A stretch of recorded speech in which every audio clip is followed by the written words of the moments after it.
राजा सिंह की गिरफ्तारी हुई तो गोश्त महल इलाके के बाजारों में उनके समर्थकों ने प्रदर्शन शुरू कर दिया। गिरफ्तारी के विरोध में बेगम बाजार, मुख्तारगंज, महाराजगंज, किशनगंज और दूसरे इलाकों के करीब 1000 दुकानदारों ने अपनी दुकान बंद कर दी। जिन्होंने दुकान बंद नहीं की, एहतियातन पुलिस ने उसे बंद करा दिया।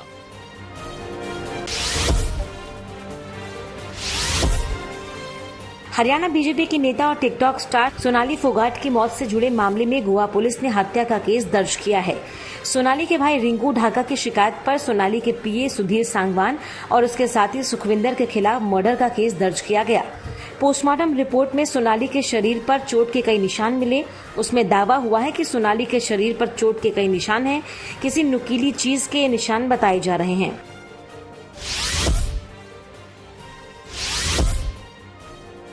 करीब 8 महीने पहले पीएम नरेंद्र मोदी की सुरक्षा में हुई चूक के मामले में कमेटी ने सुप्रीम कोर्ट में रिपोर्ट पेश की। सुनवाई के दौरान चीफ जस्टिस एनवी रमना की बेंच ने पाया कि सुरक्षा चूक के लिए पंजाब पुलिस जिम्मेदार है। रिपोर्ट के मुताबिक पंजाब पुलिस के एसएसपी को 2 घंटे पहले ही उस रास्ते के बारे में बता दिया गया था जहां से पीएम जाने वाले थे। इसके बावजूद पंजाब पुलिस सुरक्षा बंदोबस्त ठीक नहीं कर पाई। सुनवाई के दौरान चीफ जस्टिस ने बताया कि रिपोर्ट में प्रधानमंत्री की पुख्ता सुरक्षा के लिए कुछ जरूरी उपाय भी सुझाए गए हैं, जिसे सरकार को भेजा जाएगा।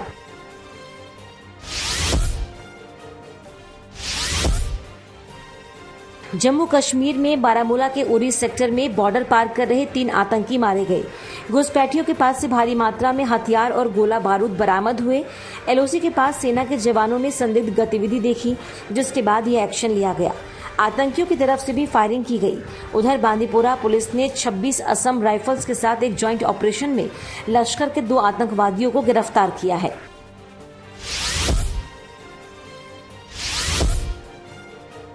मशहूर फिल्म मेकर, डायरेक्टर, प्रोड्यूसर और राइटर सावन कुमार टाक का 86 साल की उम्र में निधन हो गया। सावन की हालत पिछले कई दिनों से नाजुक थी, जिसके चलते उन्हें मुंबई के कोकिलाबेन धीरूभाई अंबानी अस्पताल में भर्ती करवाया गया। कल सुबह हालत बिगड़ने पर उन्हें आईसीयू में शिफ्ट किया गया, जहां शाम करीब 4:15 बजे उन्हें हार्ट अटैक आया, जिसके बाद उन्होंने अंतिम सांस ली।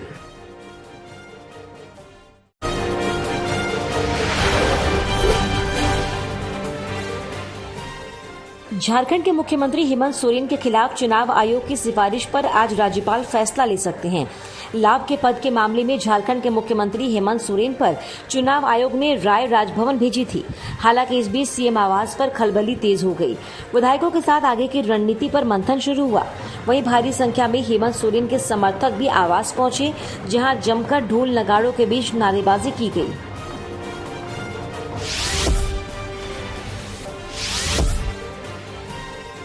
हेमंत सोरेन ने पूरे मामले को बीजेपी की साजिश बताया।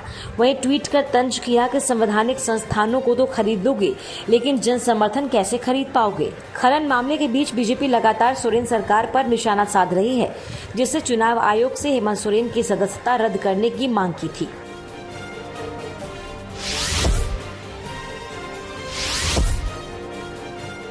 दिल्ली सरकार और बीजेपी के बीच जारी घमासान में अब विधायकों की खरीद फरोख्त को लेकर हंगामा जारी है। कल अरविंद केजरीवाल ने पीएसी की बैठक बुलाई, जिसमें दावा किया गया कि सारे विधायक पार्टी के संपर्क में हैं और बीजेपी का ऑपरेशन लोटस फेल हो चुका है।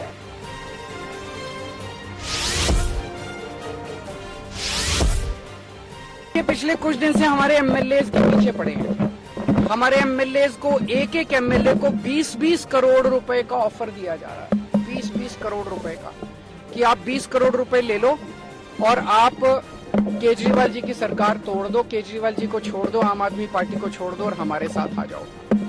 मुझे बेहद खुशी है कि हमारा एक भी एमएलए अभी तक नहीं टूटा है। बैठक के बाद केजरीवाल ने राजघाट का रुख किया, तो वहीं शराब नीति के खिलाफ बीजेपी ने हल्ला बोला। सड़कों पर दिल्ली बीजेपी के दिग्गज नेता मैदान पर उतरे और जोरदार प्रदर्शन किया।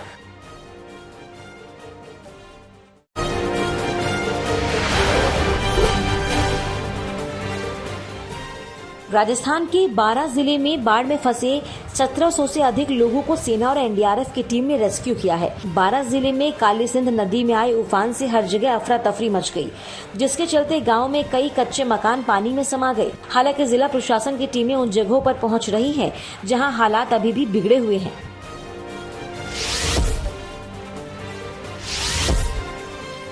यूपी के बांदा में नदियां उफान पर हैं, जिसकी वजह से बाढ़ का खतरा बढ़ता ही जा रहा है। केन नदी खतरे के निशान को छूने ही वाली है, तो वहीं यमुना खतरे के निशान को पार कर चुकी है। आसपास के सभी इलाकों में पानी भरने से फसल पूरी तरह नष्ट हो चुकी है।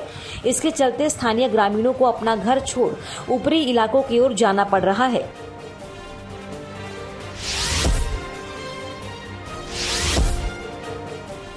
औरैया में यमुना के कहर से हर जगह बाढ़ जैसे हालात बन गए हैं। जलस्तर बढ़ने से बाढ़ का पानी गांव में भर गया और देखते ही देखते कई गांव टापू में बदल गए। खेतों में पानी भरने से फसल पूरी तरह बर्बाद हो चुकी है। वहीं खतरे के चलते कई परिवारों को घर छोड़ सुरक्षित स्थानों पर पहुंचाया जा रहा है।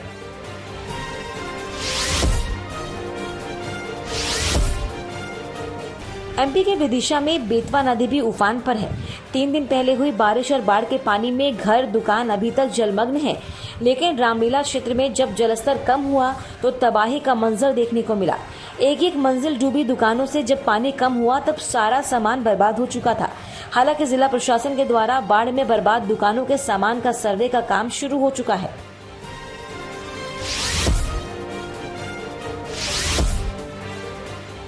आगरा में चंबल नदी का जलस्तर बढ़ने से नदी खतरे के निशान के ऊपर बह रही है। इसके चलते 8000 हेक्टेयर जमीन की फसल बाढ़ में डूबकर बर्बाद हो चुकी है। साथ ही साथ स्कूल और कई इमारतों की छत पूरी तरह पानी में डूब चुकी है। चंबल नदी के किनारे बसे गांव वासियों को सुरक्षित जगह पलायन करना पड़ रहा है।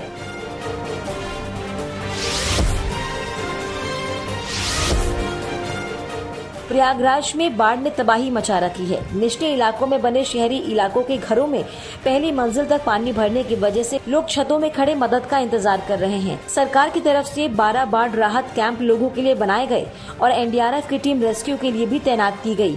फिलहाल 300 से अधिक लोग राहत कैंप पहुँच चुके हैं।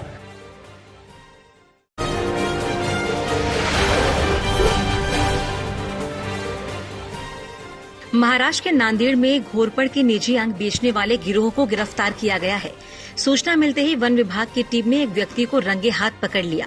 जांच पड़ताल में 6 जोड़ी घोरपड़ के प्राइवेट पार्ट भी जब्त किए गए हैं और कई धाराओं के तहत 3 लोगों के खिलाफ केस दर्ज किया गया।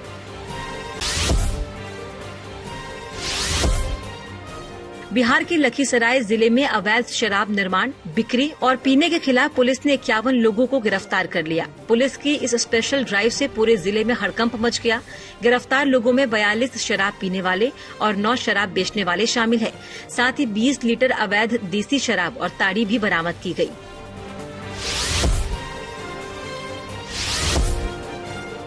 मेरठ के प्रिया ज्वेलर्स में चोरी की नई घटना सामने आई, जहां चोर नाले के रास्ते सुरंग बनाकर सर्राफा की दुकान में घुस गए। सोने चांदी की ज्वेलरी और मूर्ति चुराकर चोर रफू चक्कर हो गए। चोरी के दौरान आरोपियों ने 2 सीसीटीवी तोड़ दिए, लेकिन तीसरे सीसीटीवी में पूरी वारदात रिकॉर्ड हो गई। पुलिस फिलहाल जांच कर चोरों की पहचान की कोशिश में जुटी हुई है।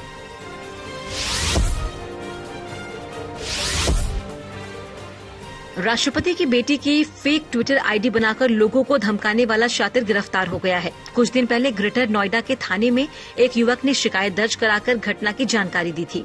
इसके बाद फेक आईडी बनाकर फेक पोस्ट करने वाले शैलेंद्र शुक्ला को पुलिस ने धर दबोचा है। आरोपी के पास से पुलिस ने 3 मोबाइल फोन भी बरामद किए हैं।